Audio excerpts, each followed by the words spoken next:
Hello दोस्तों, नमस्कार। मैं हूं यशवंत दामले और आप देख रहे हैं यशमनी विज्ञान चैनल। यशमनी विज्ञान चैनल में आपका स्वागत है। आज के वीडियो में हम सीखेंगे कक्षा 9 विषय विज्ञान के अंतर्गत गुरुत्वाकर्षण के नियम, जो कि अध्याय 10 एनसीईआरटी पाठ्यक्रम के आधार पर आधारित है, कक्षा 9 से। चलिए आइए शुरू करते हैं एक छोटे से इंट्रो के साथ।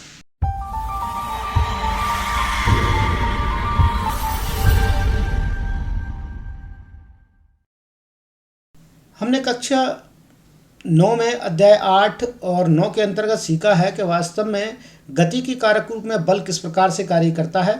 जैसे किसी वस्तु में बल कार्य कर रहा है तो किस प्रकार से कार्य कर रहा है। किसी वस्तु में चाल को बढ़ाने के लिए बल कार्य करता है। यहाँ पर एक कार्य प्रदर्शित देखिए, चाल बढ़ाने के लिए बल कार्य कर रहा है यहाँ पर, तो ये हमें दिखाया गया है किस प्रकार से बल यहाँ पर कार्य करता है। नेक्स्ट में हम देखेंगे यहाँ पर अगला कि किस प्रकार से वस्तु की दिशा में परिवर्तित करने के लिए बल कार्य करता है।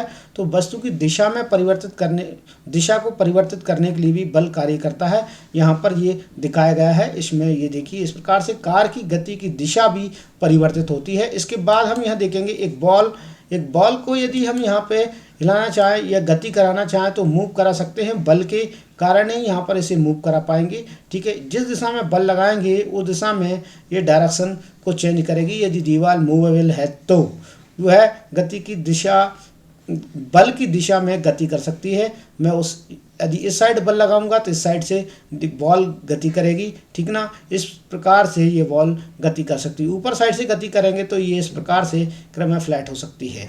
फिर नीचे बल लगाएंगे तो सामने से ये फ्रंट में इस प्रकार से फ्लैट हो सकती है। ये बल के कारण ही होता है यदि मूवेबल है तो।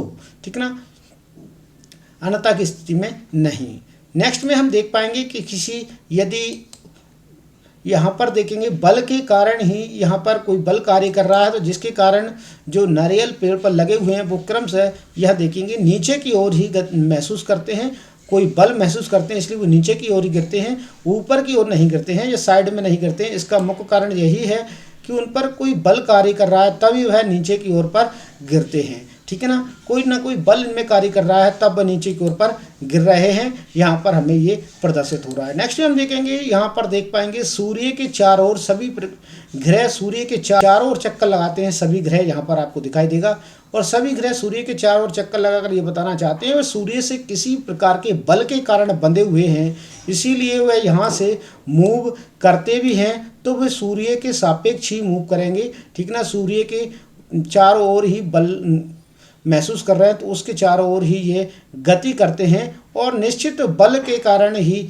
यह इनसे बंधे हुए हैं। ठीक ना, और एक बल कार्य करता है जो केंद्र की ओर इन्हें खींचने का काम कर रहा है, और जो केंद्र की ओर खींचने का काम करता है वह बल उनका अभिकेंद्री बल कहला सकता है। साथ साथ में हम ये कह रहे हैं, ठीक ना, जो केंद्र की ओर खींचे रखने का कार्य भी इन्हें करता है। तो ये सभी इसी के तहत कार्य कर रहे हैं कि इनमें कहीं ना कोई बल कार्य कर रहा है तब ये गति कर रहे हैं। नेक्स्ट में हम देखेंगे, आगे हम देख पाएंगे, यहाँ पर आपको दिखाई देगा, यहाँ पर देखिए सभी ग्रह सूर्य के चारों ओर चक्कर लगाते हैं। तो सूर्य के चारों ओर सभी ग्रह चक्कर लगाते हैं, यहाँ पर आपको इस स्क्रीन पर दिखाई देगा। तो सूर्य के चारों ओर सभी ग्रह चक्कर लगाते हैं। यहाँ पर देखेंगे बीच में यह सूर्य बताया गया है जो येलो रंग से प्रदर्शित हो रहा है। तो व्हाइट कलर में यहाँ पर देखिए तो बुध ग्रह ये पास में है। ठीक ना, इस प्रकार से सभी ग्रह सूर्य के चारों ओर चक्कर लगाते हैं। मैंने सभी ग्रहों को ना दर्शाते हुए वो 4 प्लेनेट लिए हैं, 4 ग्रह लिए हैं जो सूर्य को चक्कर लगा रहे हैं। और ये चक्कर लगाने की गति मैंने बराबर सीमा पर नहीं रखी है, ये कम ज़्यादा हो सकती है। ये मैंने स्टैंडर्ड या मानक के हिसाब से नहीं रखी है, ये एक काल्पनिक तौर पे मैंने गति आपको बताई है, तो इसे आप स्टैंडर्ड हिसाब से ना नापें। ठीक है ना, ये देखने के लिए बताया कि किस प्रकार से वो उसके चारों ओर चक्कर लगाते हैं, अर्थात ये इसी के इर्द गिर्द घूमते हैं। यहाँ पर हम कहते हैं एक निश्चित कक्षा में चक्कर लगाते हैं। उनकी कक्षाएं जो होती हैं वो निश्चित होती हैं और ये कभी भी एक दूसरे से बिना टकराए हुए चक्कर लगाते हैं। अर्थात प्रत्येक जो होता है प्लेनेट या ग्रह होता है वो अपनी ही कक्षा में रहकर चक्कर लगाता है। तो ये हम यहाँ पर कह सकते हैं कि सभी ग्रह सूर्य के चारों ओर चक्कर लगाते हैं। तो ये सब क्या होता है, ये एक बल के कारण ही यहाँ पर हो पाता है, ये हम देख पाएंगे। ठीक ना, ये बल वास्तव में क्या है, एक बल यहाँ पर कार्य कर रहा है। जो बल वास्तव में गुरुत्वाकर्षण बल है कि प्रत्येक पिंड को एक दूसरे पिंड से, अर्थात प्रत्येक पिंड आपस में दूसरे पिंड को आकर्षित करता है, तो ये हम कह सकते हैं। ठीक ना, तो एक बल के कारण ही ऐसा होता है। नेक्स्ट में हम देखेंगे आगे, यहाँ देखिए चंद्रमा पृथ्वी के चारों ओर यहाँ पर चक्कर लगा रहा है। तो आपको दिखाई देगा चंद्रमा किस प्रकार से पृथ्वी के चारों ओर चक्कर लगाते हुए यहाँ पर प्रदर्शित किया गया है स्क्रीन पर, यहाँ देख पाएंगे। और पृथ्वी भी अपने स्थान पर चक्कर लगा रही है, तो यहाँ पर देखेंगे चंद्रमा खुद अपने स्थान पर भी चक्कर लगाते हुए पृथ्वी के चारों ओर भी चक्कर लगाता है। यहाँ पर ये स्क्रीन पर प्रदर्शित हो रहा है आपको, ठीक ना। एक मैंने ऐसी स्लाइड बनाने का प्रयास किया है, तो यहाँ से आप इसे देख पाएंगे, अनुभव कर पाएंगे अंतरिक्ष में कि किस प्रकार से इनके बीच में गति होती है, और ये दोनों ही एक दूसरे से आकर्षित हैं, और जो किसी बल के कारण इनमें आकर्षण होता है यहाँ पर ये नजर आता है। नेक्स्ट में हम देख पाएंगे कोई बॉल यदि पृथ्वी पर गिरती है, यदि ऊपर से छोड़ी जाए तो पृथ्वी पर ही आकर गिरती है और कहीं आकर नहीं गिरती, उस साइड में जाकर नहीं गिरती। क्यों गिरती? क्योंकि उसका कारण है कि पृथ्वी बहुत ही बड़ा द्रव्यमान है, और जिसका द्रव्यमान के कारण वह एक निश्चित फोर्स से, या जिसका फोर्स का मान बहुत ज़्यादा होगा बॉल की अपेक्षा। बॉल भी पृथ्वी को खींचती है, लेकिन बॉल जब पृथ्वी को खींचेगी तो बॉल का द्रव्यमान बहुत कम है, और जबकि पृथ्वी का द्रव्यमान बहुत ज़्यादा है, ये हम कहना चाहेंगे। तो पृथ्वी का द्रव्यमान ज़्यादा होने के कारण बॉल पृथ्वी को खींचती हुई नजर आती है। लेकिन यहाँ हम ये कहें कि वास्तव में बॉल का द्रव्यमान यदि पृथ्वी से ज़्यादा होता, तो बॉल पृथ्वी को खींच सकती थी, ये हमें दिखाई देता। लेकिन वास्तव में ये हमें दिखाई इसलिए नहीं दे पाता क्योंकि बॉल का द्रव्यमान कम है और पृथ्वी का द्रव्यमान बहुत ज़्यादा है, वो बहुत बड़ी है, इसीलिए यहाँ पर ये हमें दिखाई दे रहा है। तो हम यहाँ नेक्स्ट पर चर्चा करेंगे कि कोई भी दो पिंड हैं, दो पिंड आपस में एक दूसरे को अट्रैक्ट करते हैं, ठीक है ना, आकर्षित करते हैं। उनके बीच में कोई फोर्स काम कर रहा है, जिसके कारण वो एक दूसरे को आकर्षित कर रहे हैं, यहाँ पर ये बताया गया। जो आकर्षण का मुख्य कारण है, इनके बीच में कोई ना कोई फोर्स कार्य कर रहा है। वह फोर्स वास्तव में कौन सा फोर्स है? गुरुत्वाकर्षण फोर्स के नाम से जाना जाता है, इसे हम कहते हैं गुरुत्वाकर्षण फोर्स, ठीक है। तो इसे का पता सबसे पहले ये बात करेंगे, न्यूटन ने इसका सबसे पहले बताया था, न्यूटन ने इसके बारे में सबसे पहले बताया था, ठीक, इसके बारे में हम कहें तो। और उन्होंने इसके बारे में एक नियम भी दिया है, जिसे कहते हैं गुरुत्वाकर्षण का नियम, या सार्वत्रिक नियम के नाम से भी जाना जाता है। गुरुत्वाकर्षण का सार्वत्रिक नियम जिसे हम कहते हैं, ठीक, उसे हम यहाँ से देख सकते हैं।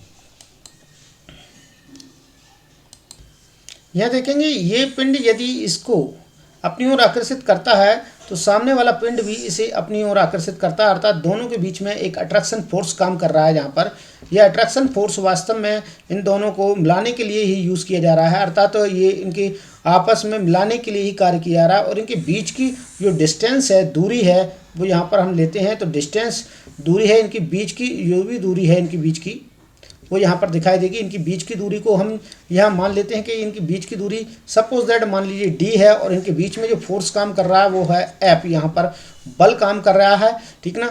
जे इसे इधर की ओर खींचता है, और यह बल वास्तव में इसको इसकी ओर आकर्षित करने का कार्य करता है।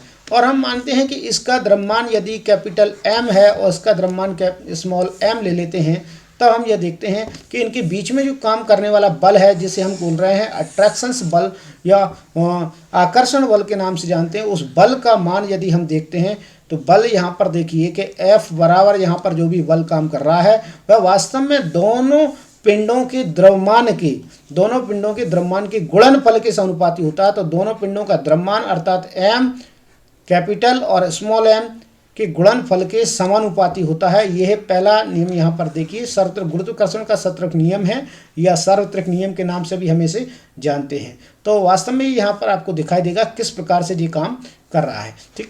तो यहाँ आपको ये नजर आ रहा है।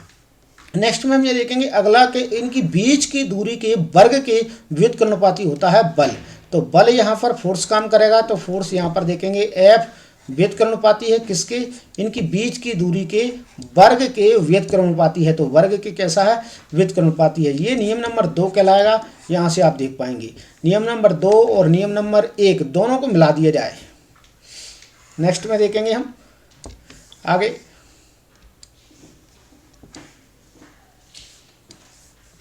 नियम नंबर 1 और 2 से, या हम कहेंगे समीकरण 1 और 2 से, यहाँ आप देखते हैं समीकरण 1 व 2 से।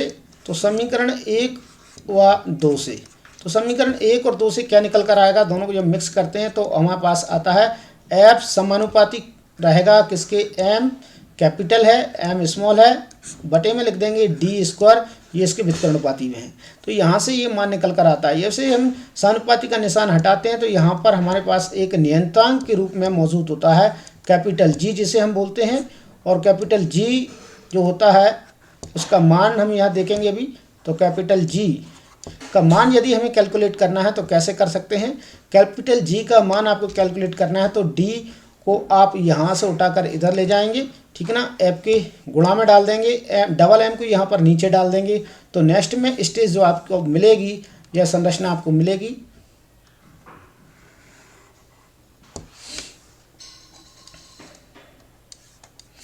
वो यहाँ मिल सकती है। देखिए आपको मिलेगा कि जी बराबर, यहाँ पर आप देख पाएंगे कि जी बराबर ये मिलेगा आपको एफ डी स्क्वायर बटे में आपको दिखाई देगा कैपिटल एम यहाँ पर रहेगा और स्मॉल एम यहाँ पर रहेगा। तो यहाँ पर जी का मान यदि कैलकुलेट करें तो जी का मान कैलकुलेट करने पर यहाँ पर हमें प्राप्त होता है जो कि शर्त नियतांक है। और नियतांक का मान आपको ध्यान रहना चाहिए, यहाँ पर 6.673 इंटू 10⁻⁻11 यहाँ पर इसका मान आता है। तो ये मान आपको पता होना चाहिए, ये जी का मान है। और यहीं पर ये इसका गुरुत्वाकर्षण का नियम है। नियम के पहले नियम में आप बोल सकते हो कि इसमें दो नियम है। तो पहला नियम में बोल सकते हो कि वास्तव में किन्हीं दो पिंडों के बीच में लगने वाला जो गुरुत्वाकर्षण बल है वह बल वास्तव में उनके द्रव्यमानों के गुणनफल के समानुपाती होता है तथा उनकी बीच की दूरी के वर्ग के व्युत्क्रमानुपाती होता है। तो दोनों नियम के बारे में आप यहाँ से देख सकते हैं और लिख सकते हैं, ठीक। और आज के वीडियो में इतना ही। हर बार की तरह कहना चाहेंगे, यदि आप हमारे चैनल पर हैं और अभी तक यदि चैनल को सब्सक्राइब नहीं किया तो प्लीज़ चैनल को सब्सक्राइब कर लीजिएगा। और जैसे ही वीडियो अपलोड होगा उसका नोटिफिकेशन आपको नहीं मिलता है तो आप उसे बेल आइकन को जरूर प्रेस कर दीजिएगा। बेल आइकन प्रेस करते ही आपके पास वीडियो का नोटिफिकेशन प्राप्त होने लगेगा अपलोड होते ही। वीडियो अच्छा लगता है तो लाइक जरूर कीजिएगा, दोस्तों के साथ में शेयर कीजिएगा।